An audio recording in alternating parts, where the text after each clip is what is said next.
ഇന്നത്തെ മാച്ചിൽ ഡൽഹി രണ്ടും കൽപ്പിച്ചാണ് ഇറങ്ങിയിട്ടുണ്ടായിരുന്നത്. കഴിഞ്ഞ രണ്ട് മാച്ചിലും ഡൽഹി തോറ്റിട്ടുണ്ടായിരുന്നു. അതുകൊണ്ട് ഇന്ന് അവർ നല്ല കളി കാഴ്ചവെച്ച് കളി ജയിച്ചു. ഇന്നത്തെ മത്സരത്തിൽ ഡൽഹി നിരയിൽ ഋഷഭ് പന്ത് മികച്ച ബാറ്റിംഗ് ആണ് പുറത്തെടുത്തത്. താരം ഇന്ന് 50 അടിച്ചിട്ടുണ്ടായിരുന്നു. എന്തായാലും ഇന്ന് കളി ജയിച്ച ശേഷം ഋഷഭ് പന്ത് പറഞ്ഞ കാര്യമാണ് നമ്മൾ ഇന്നത്തെ വീഡിയോയിൽ നോക്കുന്നത്. ഇതുപോലത്തെ IPL ന്യൂസിന് വേണ്ടി ഈ ചാനൽ മറക്കാതെ സബ്സ്ക്രൈബ് ചെയ്യൂ. CSK ടീമിനെ അടിതെറ്റിയിരിക്കുകയാണ്. ഇന്നത്തെ മാച്ച് ചെന്നൈ ജയിക്കുമെന്നായിരുന്നു കരുതിയത്. എന്നാൽ ചെന്നൈക്ക് പിഴച്ചത് ബാറ്റിങ്ങിൽ തന്നെയാണ്.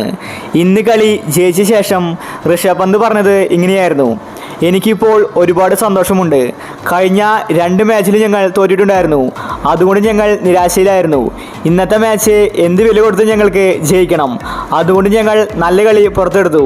എനിക്ക് ഒരുപാട് നാളുകൾക്ക് ശേഷം മികച്ച ബാറ്റിംഗ് ഇന്ന് പുറത്തെടുക്കാൻ സാധിച്ചു. ഇന്ന് ഞങ്ങൾ കളി ജയിച്ചാലും ധോണി മികച്ച ബാറ്റിംഗ് ആണ് പുറത്തെടുത്തത്. ധോണിക്ക് ഇപ്പോൾ 42 വയസ്സുണ്ട്. എന്നിട്ടും ധോണി ഇങ്ങനെ അടിച്ചു കളിക്കുമെന്ന് ഞങ്ങൾ ഒരിക്കലും കരുതിയില്ല. ധോണി സിക്സർ പായിച്ചപ്പോൾ ഞങ്ങൾ ശരിക്കും ഒന്ന് പേടിച്ചിട്ടുണ്ടായിരുന്നു.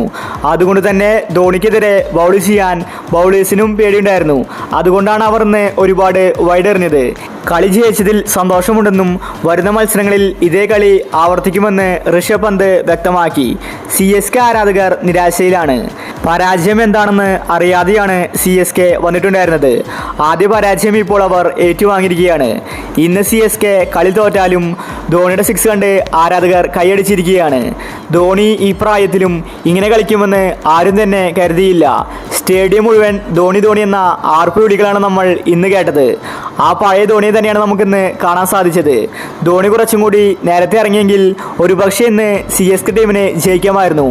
ബാക്കി എല്ലാ താരങ്ങളും മുട്ടിയാണ് കളിച്ചത്. എന്നാൽ ധോണി വളരെ വേഗത്തിലാണ് റൺസ് സ്കോർ ചെയ്തത്. അപ്പോൾ ഇന്നത്തെ കളിയെ പറ്റി നിങ്ങളുടെ അഭിപ്രായങ്ങൾ താഴെ കമൻറ്റ് ചെയ്യുക. ഇതുപോലത്തെ IPL ന്യൂസിന് വേണ്ടി ഈ ചാനൽ മറക്കാതെ സബ്സ്ക്രൈബ് ചെയ്യൂ.